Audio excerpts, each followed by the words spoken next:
We have seen before the standard output, system.out, which we use to output certain values in that small output window that we have in NetBeans. There's also something called standard input, and we use the expression system.in to access that standard input. Okay? However, it's not as straightforward as using standard output. It's not easy to directly deal with system.in. So we use an object called scanner, which makes it easier to handle the input from system.in.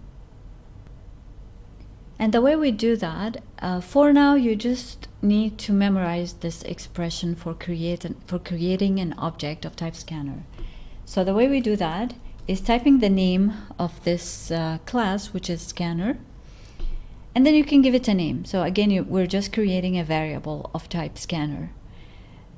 We can call it console. So that's, the console is this screen. Equal new scanner, and then we put system.in in between parentheses. So this is an expression that you're going to use a lot in your Java programs for reading user input. For the time being, it doesn't have to make sense. You just need to know how to create an object of type scanner. In Java, as you know, you have to create at least one class. All Java programs are made up of a collection of classes. And there are some classes that already exist. When you install Java, there are a lot of classes that are provided with it, which you can use in your program. And for example, string is a class, and also scanner is a class. And the hierarchy is something like this. We have a package, which is a collection of classes. And a class is a collection of methods, like the main method, but there can be other methods in those classes. And the method is a program. Each method is trying to achieve a specific task. So in order to use existing classes in your program, you have to specify where that class is. And the way we do that is using an import statement. Import statements go here outside the definition of the class. And the meaning of an import is basically it's like you're reusing somebody else's code and making it part of your program.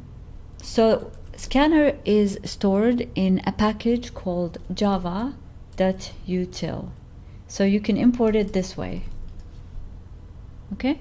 But you don't have to actually remember this. If you're using something like NetBeans, then you will get an error. Okay, scanner is not defined. What is scanner? So you have to add that import statement. But if you click on this once, you're going to get a list of suggestions of what you can do to fix that error. And if you read the first one, it says add import for java.util.scanner. So you just click on that, and automatically the import statement is added for you. So now you have this object called console in your program, and you can use it to read user input. And the way we do that is using some of the methods that are provided in the scanner class. If you type the name of that variable, console, and then dot, you're going to get a list of possible methods that you can use. So there are a lot of them. You don't have to remember all of them. The ones that we're going to use most start with the word next. For example, we have here next int. Basically what it does, it reads a number from the input stream. And that number, you can store it in an integer variable, right? So I can create this int x equal. What I'm saying here, read something from the input stream and store it in that memory location x. And then you can do something with that x. For example, I can create y, and I can say y equals x times 2. So I'm gonna take that value, whatever it is, multiply it by 2 and store the result in y. And then I can output y. And notice here that I did a string concatenation. I have the string, the result is, plus the value of y will be concatenated to that string, and that will be my output. Okay, so what happens when you run this program? Now, as you know, programs go from top to bottom. So this statement will be executed, and then this statement, but this is an input statement. Console.nextInt waits for you to input something, in system.in, which is here. So I have to input a number. The program will not continue. It will wait until I input something. So, and I have to input a number because I used the expression next int. So let's say I'll input the number 10 and then enter. Okay, now the program continues. It calculated y, which equals x times 2. So it will be 10 times 2. And then the result will be output like this. The result is 20. If you want to read more than one value in your program, then you're going to need another next int statement in your program. For each input value, you will need to use the console to read that input. So let's say, okay, we want another value to be stored in y. Console.nextInt. So this is another input statement. So after reading x, again, the program will wait here, will expect another number to be stored in y. And then perhaps we can multiply x times y. So in here, because the multiplication has higher precedence than the addition, those numbers will be multiplied first and then the result will be added to that string. Okay, so now if you run this program, you can input a number, let's say 10. That value will be stored in x. The program again is stopping in that third line and is waiting for another input. So let's input the number 5. Okay, so that value will be stored in y, and then x times y gives us 50, and we got this output. Clearly, next int, from the name you can tell that it is going to read an integer. So if your input is not an integer, if you try to input, let's say, a different character, or you try to input a number that's not an integer, for example 10.5, this is not a whole number. Okay, so in this case you end up with an error. You know, whenever you get an output like this, this is called an exception or a runtime error. So next int expects an integer, and any other input will raise an error.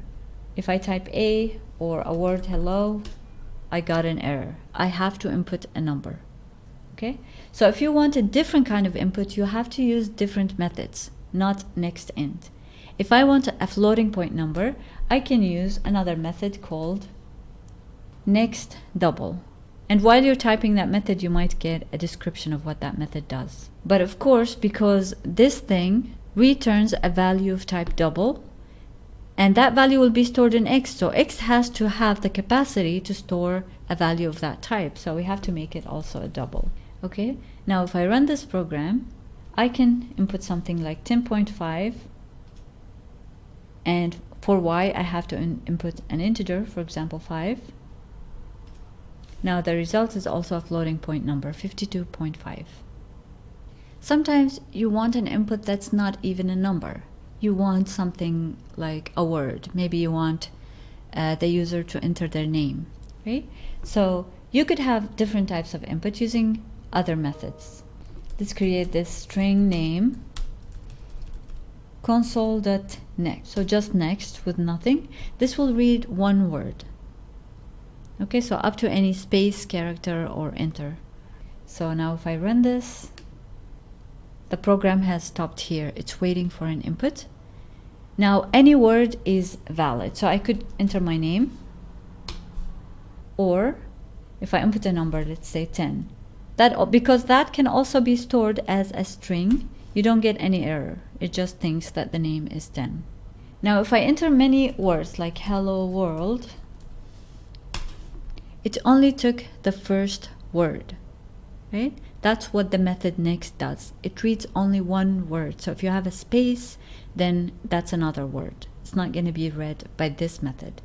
If you also want to read the second word, then you will need another input statement. So another next. Okay? So if I now type two words, hello world, the first one was stored in name. The second word was stored in name too.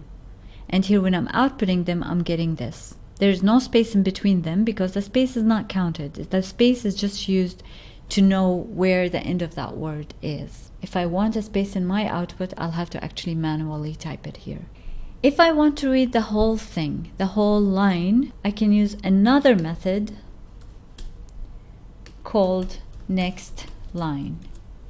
Right? From the name you can tell that this method is going to read a line. And a line is defined as everything you type until you hit enter. So now if I type hello world, and then I could also put other words here. All of this, the whole line was stored in the string name.